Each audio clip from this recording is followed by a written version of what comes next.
Welcome back. Time now for the news review. It's brought to you courtesy of Endpoint Homeopathic Clinic, and they're offering you, if you're a man, prostate screening for free. If you're a woman, fertility screening for free. Just make your way to any of their branches. Here they at Spintex opposite the Shell signboard. Then there's Kumasi Kronumabwe here behind the Angel Educational Complex. There's Takrade Anaji State, Tema Community 22, Techiman Hanswe and Siama and Zama. Their call lines 0244 867 068 or 0274 234 321. Endpoint Homeopathic Clinic, the end to chronic disease. It helps us start the news review this morning, and my guest, Dr. Kwame Asah-Asante, he is a political scientist. He is also director of the Center for European Studies at the University of Ghana. Good morning, Doc. Good morning, Ben. How are you, sir? I am well, please. How about you? How are you doing? I'm very well. We bless the Lord.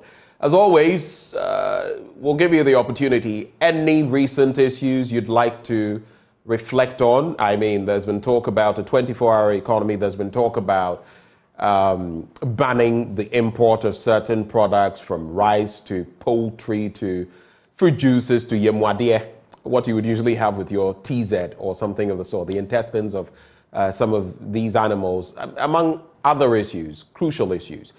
We can also talk about the spillage of another dam, which has led to flooding in some other communities. Any quick reflections? Anything else you'd like to reflect on before we start?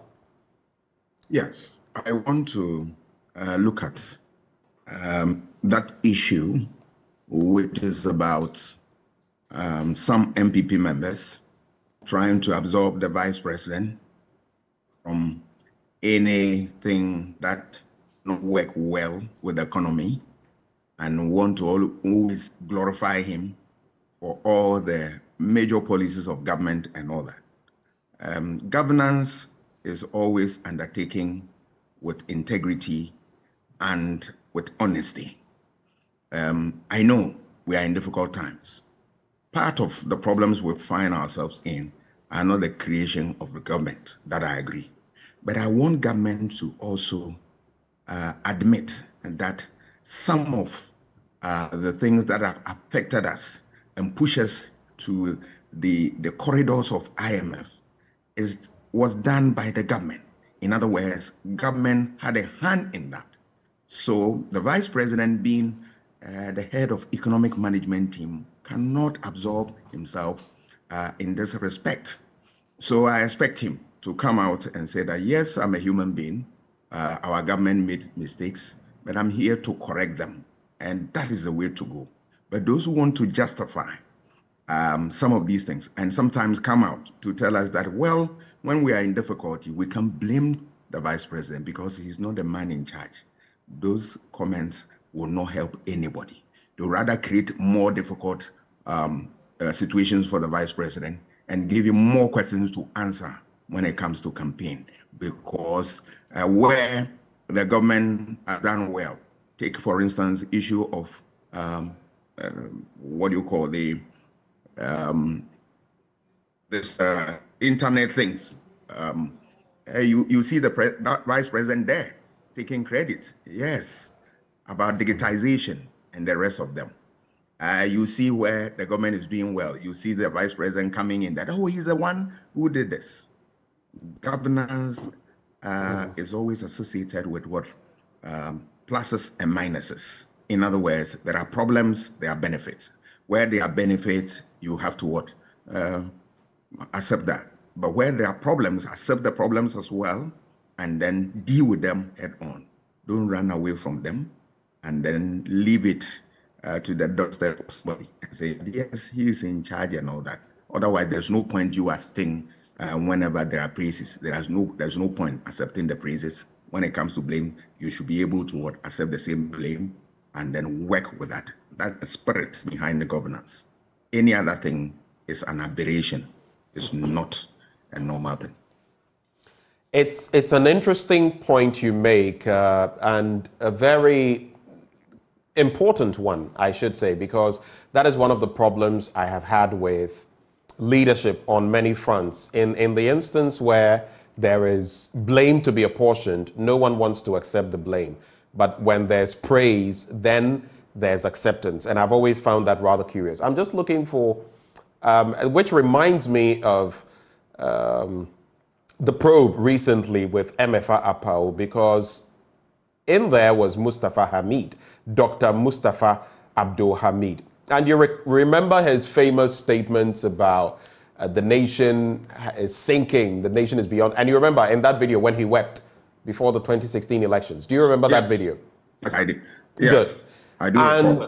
And today, I mean, recently he had a conversation with MFA Apao on the probe. And then he said, despite the challenges, we have rescued the country. If you remember in that old video, he was saying, we need to rescue the country. We need to rescue the country. Now he's telling us his party has rescued the country. Such rhetoric is what, for me, linked to what you just said, I find highly problematic, because you come and meet something, you say it's really bad, and you take over, and this is what we have. And the ability to accept that we have not delivered on our promise. I find it difficult, Doc, and we are both students of politics. You much more advanced. I studied under you. I wonder what it is that makes our politicians unable to say, oh, you know, people, I wanted to do 100%, but maybe coming into government, I realized with what's in our kitty and maybe with certain challenges, I can only do 40 or 50%. But this is our reality. Please come on board and let's do this. Rather than when everyone can see maybe you've done 35%, yet you want to convince us somehow, as though we were bereft of thinking, that you are done 95%. I don't know whether you get what I mean. I do get, and I share in the same pain with you, because sometimes it's not only annoying, but it puts us off in the area of politics. That why do we have leaders who don't want to be, honest for once, for all of us to accept? Because we know what is going on, so you can't come and deceive us into believing that you have, you have done something in no time, for which reason we have to praise you and all that. I find it extremely strange. And they can't govern with honesty. That's the problem. And they don't want to admit where they go wrong. That, look, I said it, I'm not able to do it, I am sorry. I'll go and look at it and come back. Is it too difficult to do? It's worrying, and we need to punish politicians in that regard. That you promise, you don't deliver, and then more so when you fail to accept the problem and fix it, we need to punish them by voting them out, such individuals. You don't need to entertain them. That's the only way to go. Because all the time they get away with these things, because we don't punish them enough. But when we begin to take them on and punish them through our vote, then when they are dealing with us, they will be very careful. Otherwise, they will continue to take us for a ride. Thank you very much, Doc. Let's get into the Daily Graphic newspaper. E-jobs for all to reach 10,000 youth. SHS1 registration Monday, 477,772 students placed, but a bit of a worry as well, because I also actually had someone share with me yesterday. Let me just fish out the message, just because I've read that. So the person sent to me a message. Please invite the education minister for him to explain why students are not being placed for the 2023 and 2024 academic year yet. My granddaughter included. She chose Abri Girls, but doesn't know when she'll be admitted, or any school for that matter. What is going on? And then she sent me a copy of the school placement bit. There are always problems with this thing, and I'm wondering when would ever have a seamless process. And this is something that we'll be discussing. So, Mr. Education Minister, Dr. Educhum, if you're listening, people are already sending messages with concerns. Let's get these things thrashed out. President hasn't refused a cent to bill. That's according to the presidency. And then 10 billion Ghana cedis goes into Agri. Finance Minister reveals at AgriFest Awards dinner replaces Farmers' Day Durbar. So that's basically the main news. 10 billion cedis going into agriculture.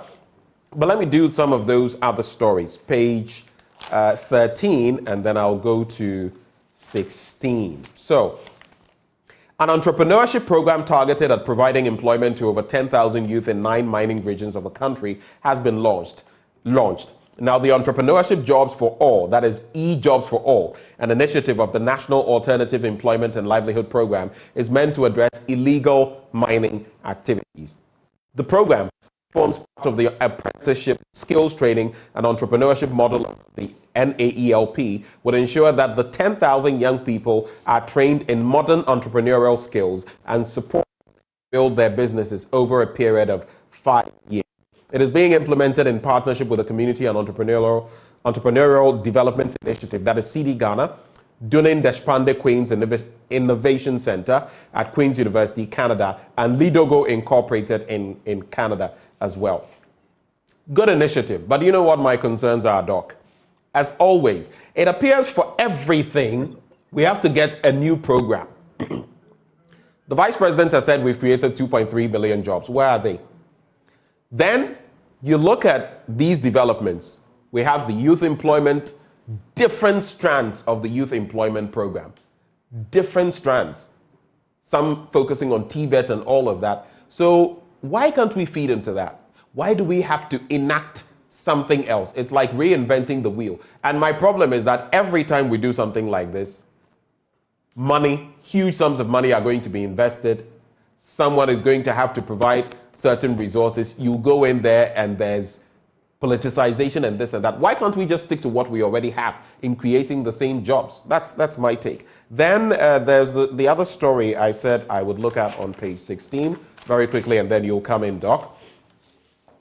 President hasn't refused assent to bill. That's according to the presidency. So the office of the president at the Jubilee House has described as inaccurate claims by the Speaker of Parliament and the minority caucus that President Akufo-Addo has refused to assent to the Criminal Offences Amendment number 2 Bill 2023. It assured the public and the media that bills, including this current bill, the Criminal Offences Amendment number 2 Bill 2023, were being attended to with the utmost respect for constitutional mandates and legislative processes. A statement signed by the Director of Communications at the Office of the President, Eugene Ahin, said President Akufo-Addo was mindful of Article 1067 of the Constitution, which affords the President 7 days to review and give his assent to any bill presented to him.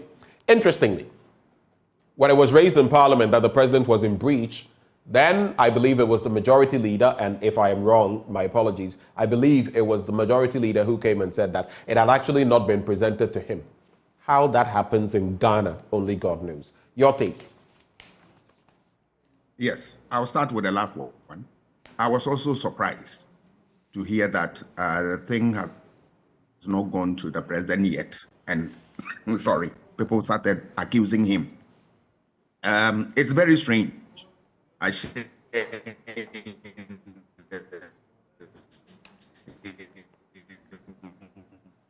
Hello, Doc. So we're having a little bit of a challenge with your connection. So let's see whether it's better now.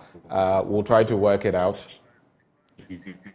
Okay, so Doc, if you can hear me, it appears your internet connectivity is not so good. So I'll give you some time to try and reconnect so you can share your ideas on all of those matters. In the meantime, let's stay on page 16 of the Daily Graphic. AMA to roll out Operation Let the Traffic Flow to decongest CBD ahead of Christmas. That's the Central Business District and other parts of the metropolis ahead of the festive season. Sometimes it is literal hell going through Accra when the festive season hits. But that also reminds me, sometimes the very comical things that people affiliated to whichever party do. Recently, I saw a post by Gabi Otredako suggesting that at a certain mall, there were quite a number of people there. So it showed that our economy was rebounding and that, look, there will always be a certain bracket of people who can afford certain things in any country. If you go to a mall or you go to an eatery and you see people there, it doesn't mean things are well. That is the bottom line. And even go to these restaurants, speak to the restaurateurs, speak to the hoteliers. They'll tell you that business is not what it used to be, that things have taken a tank. So I found that rather curious, and this actually reminds me when I was talking about the congestion in the city. The fact that you will still see people going to do this and that, what is the quantum of what they are purchasing versus maybe how many years ago? So let's be realistic. I find it, I always say that for politicians or people affiliated to political parties, let's season our words and our thinking. Because if you say certain things just to maybe score some political points or gain political capital, there are people who read through these things, who can read between the lines. Let's not be insulting. People are suffering. People are dealing with a whole lot. And you can't gloss over that and make it appear. The other day, I heard an economist at the University of Ghana also suggesting on some station that the economy has rebounded. Even after the finance minister himself, when he suggested we had gone round the corner, quickly went into reverse gear. But anyway, do we have Dr. Asa Asante back? All right. So when we get him, we'll have him react to some of these important matters. But just to bring you a few more stories before we get Doc back. On the international front, fragile truce in Gaza extended. Now, a fragile truce between Israel and Hamas entered its fifth day on Tuesday, with the militant group promising to release more hostages to delay the expected resumption of the war, and Israel under growing pressure to spare Palestinian civilians when it renews its offensive. For the first time since the ceasefire began, Israel and Hamas traded accusations of a serious violation. The Israeli military said 3 explosive devices were detonated near its troops at 2 locations in northern Gaza, and that militants at one site opened fire on the troops, who fired back. It said its troops were in positions in accordance with the terms of the truce.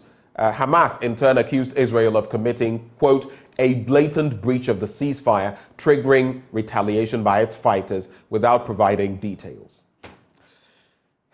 Anyway, there's also all 41 workers rescued from collapsed Indian tunnel after 17 days. And Russian court extends detention of reporter. Russia will keep the American reporter Evan Gershkovich in custody for another 2 months as he awaits trial for espionage. A Moscow court has ruled, heightening concerns about the fate of the jailed journalist. And in some of these jurisdictions, once you get there and you are from a certain part of the world, it's a pretty delicate matter, isn't it? There's also ICC prosecutors halt 13-year investigation over Kenya's violent pulls. All of those stories in the Daily Graphic newspaper. Let me bring you some sporting news right before we say goodbye to the paper. Oh, there was something. Let me quickly get to it. I saw something on page 46. Yes, it is 46. It's not on the back page today. There it is. So, Hazaka's ladies maintain perfect form. I am so excited by what the Ladies League and what they are doing in there, and what the Black Queens, Black Princesses are doing. I keep saying we're not doing them enough justice. We're pumping so much into male soccer. Look at our Black Stars. Look at what they're doing. I'm not saying it's the worst team in the world, but sometimes we meet teams that are so far below us. We look at our performances, and we're investing so much money in them. How about we do same with the ladies, the women who are winning laurels and hoisting high the flag of Ghana? How about that? I feel our society has become too chauvinistic, even in sports, even in politics. We've promised that we would get more numbers in parliament and all of that. All of those have been empty promises. We don't fulfill them. There's Black Queens to run riot against Namibia, and Hazaka's ladies maintain perfect form. There's also Hearts host Nanya FC at Pobiman. Of course, Abedi Ayu Pele's Nanya FC. Doc, welcome back. You join us via phone now so we can have a smooth connection. You are sharing your thoughts on some matters. Hello, Dr. Kwame Asante. Yes, can you hear me? I can hear you now. Please go ahead with your thoughts. All right. And Doc, please lower the volume on your set. We're getting feedback. So just speak to me on the phone.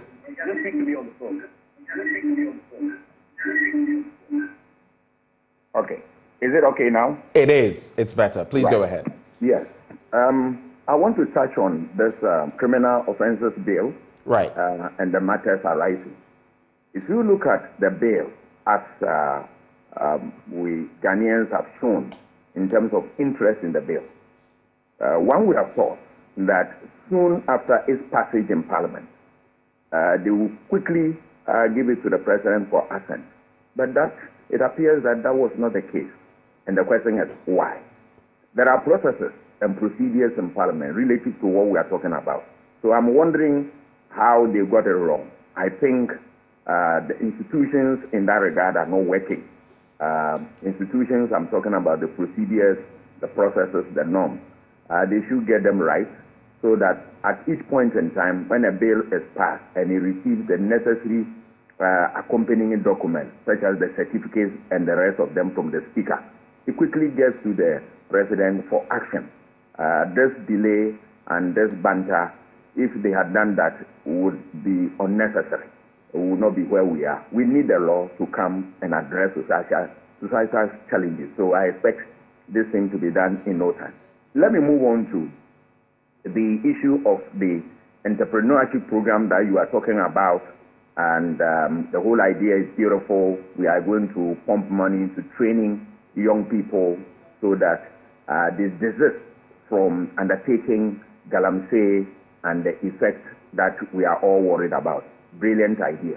But I share in your view, the view that always want to come up with a new idea. The old ones, quickly, we are very much in a haste to throw it away and then jump onto a new one. We don't get to the end and the new one is born.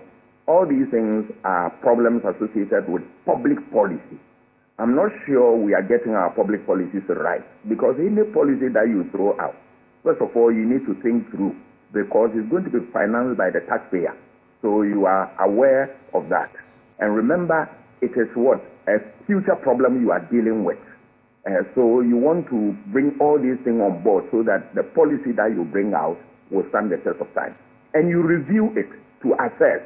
That is the evaluation aspect. That is what is missing. We do more often than not, from where I sit, I believe that we don't do much evaluation on our policy to assess whether there's a need to improve the policy or there's a need to what? Jettison the policy or, do something important to the policy. All these things, we ignore them, and we tend to have policies that are not able to stand the test of time. I think we need to ensure value for money and ensure that all these policies we get in place are policies worth pursuing, and then we are able to get to their logical conclusion, and that will bring us what we need. Well, thank you for sharing those thoughts. Let's quickly get into the Ghanaian Times newspaper. 6 die in ghastly accident at Brekum. There's all set for Takwa to host 39th National Farmers Day. And then government committed to supporting local producers. That's according to Ken Oforiatta. And Lakeside Estate sweeps 35th Grader Awards. On the back page, 600 homes flooded following overflow of Dawenya Irrigation Dam. That was the story I was making mention of at the very start of the show. And government committed to supporting local producers. That's where the story is. So let's bring you that story. About 600 homes at Dawenya in the Ningo Prampram district of the Greater Accra region have been flooded following an overflow of the Dawenya Irrigation Dam. The flood has displaced hundreds of residents in the area, forcing a number of them to evacuate their homes to safer places. Interesting, coming on the back of what we've seen in Akosombo. And so as of the time of filing this report, the water level was at window level. Doc, window level. Can you imagine this? With some relief efforts being undertaken by the local authorities and emergency response teams, including NADMO. The authorities include the Member of Parliament for the area, Sam Nate George, Chief Executive of the district, Alatif Tete Amano, and others. I say this country, if... anyway... let me just add this other story and get your reaction. The government has pledged its commitment to support local producers to help boost their capacity to meet the nation's consumption needs. Minister of Finance Ken Oforiatta made the pledge yesterday at the 5-day agricultural festival to herald this year's National Farmers Day. But there's been a standoff as far as the import of certain products into the country is concerned. What is your take on these two matters, Doc? Yes, I'll deal with the Dawenya issue first. It's a sorry story. Because we have one on our hands that we have not dealt with it. I was listening to the MP for the area, Mr. Kujeto Ablakwa, virtually in tears about the fact that the people are not put in a proper condition worthy of a thought.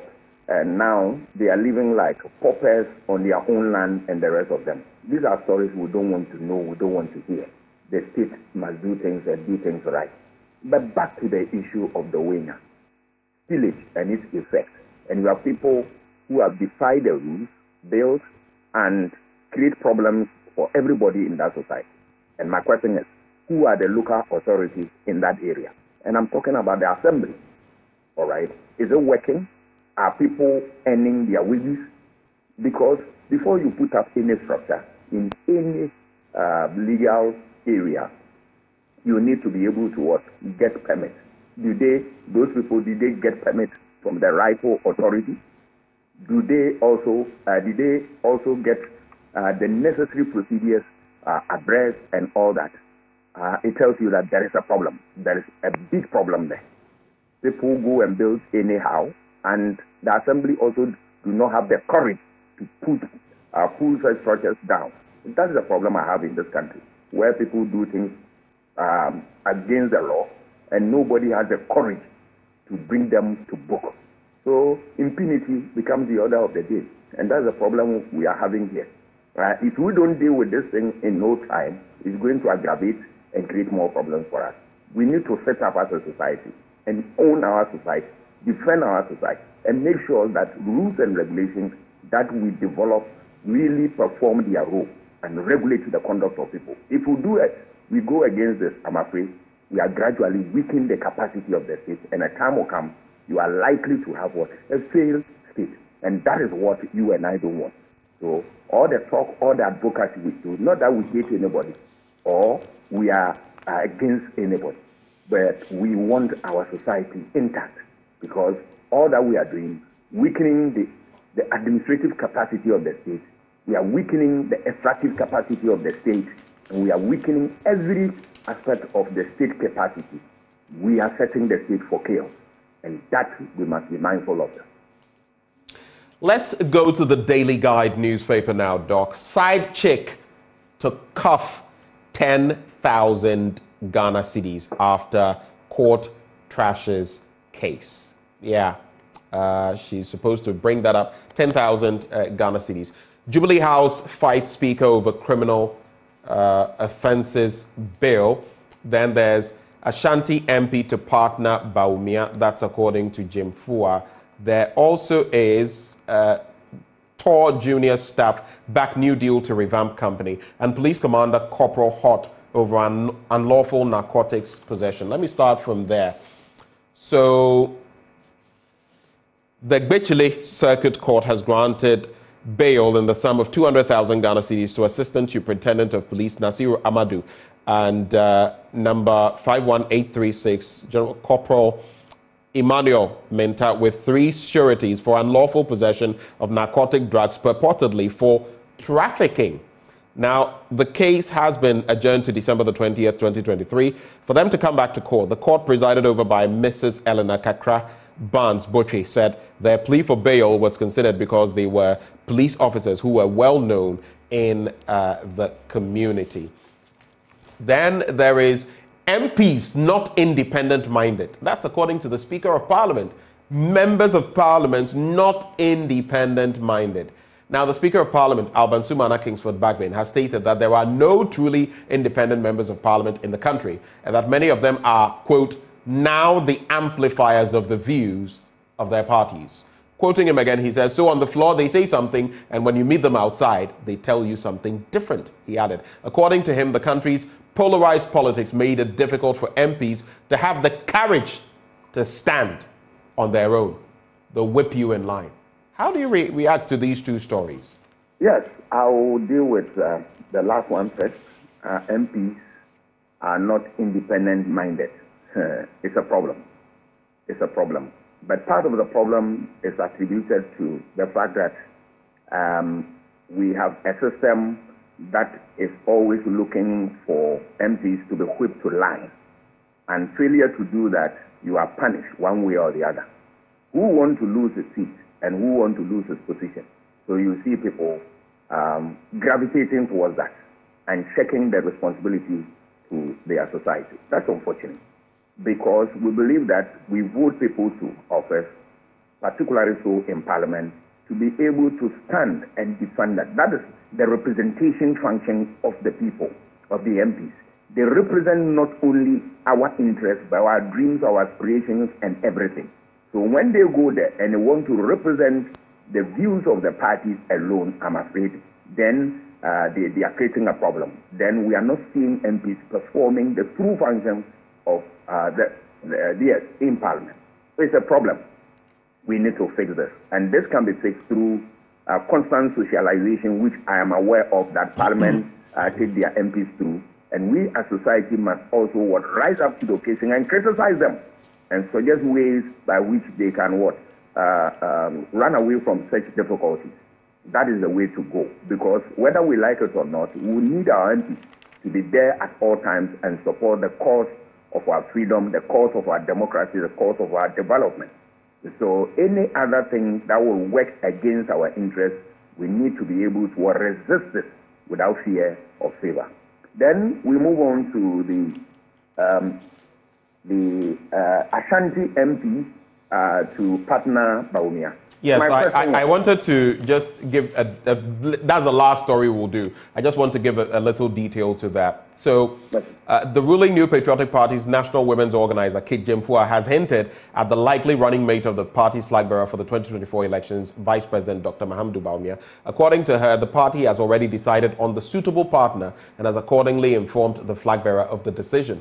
Madam Jemfua stated on Peace FM on November 22, 2023, that the party's pick is a male member of parliament from the Ashanti region. When quizzed whether this meant the individuals aspiring to the job who are not MPs should give up their hopes, she drew a parallel to the past, saying that varied perspectives existed prior to the election of Vice President Bawumia. But Mr.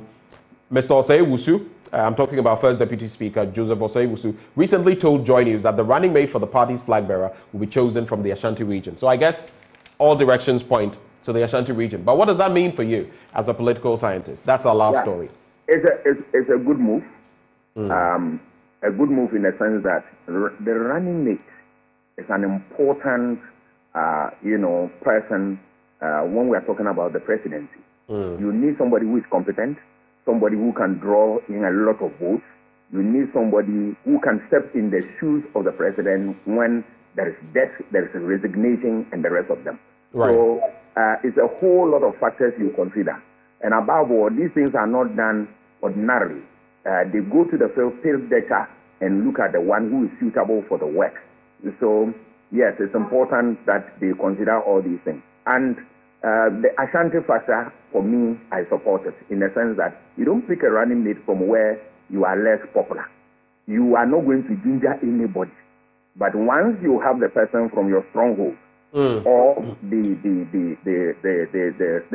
swing area, then you are home and dry. In the sense that you will really ginger people, get more people to be added onto your support base. Remember that we are talking about a contest, which is what driven by numbers. So numbers are so critical. One can move you from a candidate to become a president. So when you pick from your stronghold, there is a likelihood for people to have the belief that, look, in absence of the president, our man is going to be there and all that. And that will translate into vote for Okay, so Doc, yes, we have to go. I just quickly thought of this. If that were to happen, if the MPP were to pick a running mate from the Ashanti region, what would you think the NDC would have to do to counter that? Maybe pick someone from the Greater Accra region, which has always determined who becomes president? What do you think? I believe that the same formula will work for them. Their stronghold is their number one, and they can also pick from the swing constituency. Okay. Right? I will be surprised if they pick a candidate from Ashanti region. They are not going to get additional votes in terms of what? The voting pattern. Because if you have studied the psychology of voting, relative to our voter choices, I'm afraid Ashanti's vote based on conviction, based on what they believe in, and this will not ginger them in any way. They must go where their strength is and then get the maximum benefit from that area. All right. Thank you very much. I was going to ask about Kennedy Japan, but he, of course, is a member of parliament, yes, but he represents the central region. But that will not work. The central region. So Kennedy himself has run down the party on a number of fronts, for which reason his addition will be a monumental failure for the party, because all the things he has said will be used against him and he cannot campaign. I'm afraid. Right. He's a fine gentleman, but the way he ran the campaign and the way the vice president team also ran the campaign is going to affect their chances if they should pair him with the vice president. I'm sorry to say that, but it's a blunt truth. Right. Thank you, Doc. We always get into the politics of things because of our background, but thank you so much for joining the conversation this morning. And enjoy the rest of the day. I wish you same. Thank you. Dr. Kwame Asah-Asante is a political scientist. He's also director of the Center for European Studies at the University of Ghana. 2 quick birthdays have been prompted to this. Today happens to be the birthday of former President John Dramani Mahama. Happy birthday to you, sir. And we wish you the very best. You've been saying a lot in recent times. We can only wish you the best with that. The former first gentleman of the land, John Dramani Mahama. This I missed yesterday, and Samuel Kojo Brace, my sincere apologies. I have to do it today. Happy birthday to Honorable Samson K. Darko. Samson K. Darko, Assembly Member for Asafo, Electoral Area, 2nd D. And belated happy birthday to you, since it was yesterday, Samson K. Darko, Assembly Member for Asafo, Electoral Area in 2nd D. And may God richly bless you in all your endeavors. This segment is always brought to you by Endpoint Homeopathic Clinic. They're offering free prostate screening, free female fertility screening. Locate them at Spintex, opposite the Shell signboard here in Accra. Kumasi Kronoma here behind the Angel Educational Complex. Takrade Anaji State Tema Community 22. Techiman Hanswa and Siama in Zima. Their call lines 0244 867 068 or 0274 234 321. Endpoint Homeopathic Clinic, the end to chronic disease. But just the start of sporting action from the world of sports up next.